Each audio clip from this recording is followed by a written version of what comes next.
Hello, I'm Mark Marshall, PGA Master Professional, coming to you from Lake Monticello's golf course. This video is part of a series on how to play better golf by practicing with purpose. Practicing with purpose simply means having a structure to your practice time as opposed to just getting a bag of range balls and just hitting mindlessly without any objectives. A practice with purpose session has three parts. Maintenance is the first part, skill build is the second part, and finally consequence. You should spend 15 minutes in each part during a practice with purpose session. There are three types of practice with purpose sessions. One on putting, two on the short game, and three on the full swing. In today's video, I'm going to walk you through the maintenance part of a full swing practice session. Golfers that I work with come to me wanting to have more consistent, repeatable golf swings. Well, the best way to get a more consistent, repeatable golf swing is to focus on the things you do before you swing the club. You see, the swinging the club is a response to what you do before you swing the club. So during this maintenance time, you're going to focus your attention on how to hold the club, how to position the ball, how to align and connect to a target, and how to get it in a proper posture and distance from the ball. So let's start with how you hold the club. I'm not going to teach you how to hold the club today, but what I want you to do, I want you to be intentional and focused on each time you hold the club to do it the same way.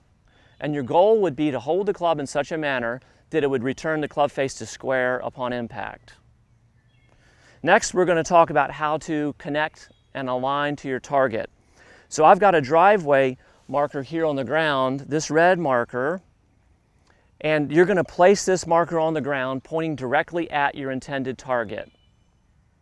You're going to use this as a guide to help you align your body parallel to that target line. You're going to take another driveway marker and position it perpendicular to your alignment marker. This one is going to help you with ball positioning. So when you're positioning your ball and taking your stance, you're going to position this ball position alignment rod centered in your stance for every shot. But you're going to change the placement of the ball relative to that rod. For iron 7 through the pitching wedge, you're going to position the ball directly opposite the rod so the ball is centered in your stance. For your 6 iron up through your 3 metal off of the ground, you're going to position the ball one ball forward of this center rod so the ball is just slightly forward of your center.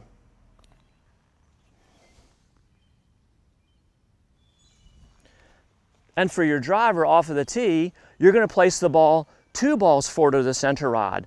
And always remember, you're going to center this rod each time you take your stance, and then the ball will be in the correct position. So it's really important when you're practicing to follow a ritual to ensure that each of these pre-swing fundamentals are repeated each time. So finally, and this is really a major one, is going to be your posture and distance from the ball. So I'm going to turn this way just to show you from this down the line view. Most golfers that I work with tend to bend over too much and reach for the ball. So one of the things you're really going to work on during this practice time, this maintenance time, is standing taller and feeling balanced. So here's how it should work. You can go ahead and take your stance to the ball, and then I want you to stand straight up with your knees locked and standing completely erect. All that we do to take our posture is unlock the knees and push the fanny back and then let the arms drop. I want you to make sure that you feel the weight in your midfoot. So you can clearly see when I'm in correct posture, I am too far away from this ball, so I'm just going to inch my way up to it. This may feel uncomfortable for you, but that's okay. The objective of this maintenance time is to become comfortable with these basic pre-swing fundamentals.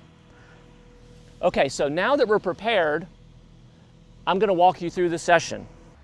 All right, now that we've taken care of the understanding of the pre-swing basic fundamentals of holding the club, aligning and connecting to a target, positioning the ball, and getting in the proper posture and distance from the ball, now we're ready to strike balls for the 15 minutes. So each time I want you to strike a ball, I want you to follow a pre-shot ritual.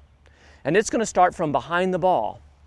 You're going to move behind the ball and you're going to sight down the alignment rod to your target and get a visual of the direction you're trying to play the shot. At this point, you're going to go ahead and place your hands on the club with intention, with the purpose of placing your hands on the club the same way each time. Now you're going to step up into the practice area, centering the ball if it's a 7-iron through the pitching wedge, feeling tall in your posture, and then taking a look out at your target. You're going to look back at the ball, and you're going to make your swing striking the ball. Don't worry about judging your swing. We're not working on that right now. We're working on having repeatable, consistent pre-swing fundamentals. Now you'll do this for the first 15 minutes of your practice session on your full swing. This has been Mark Marshall coming to you from Lake Monticello's golf course. Stay tuned for more videos on how to practice with purpose.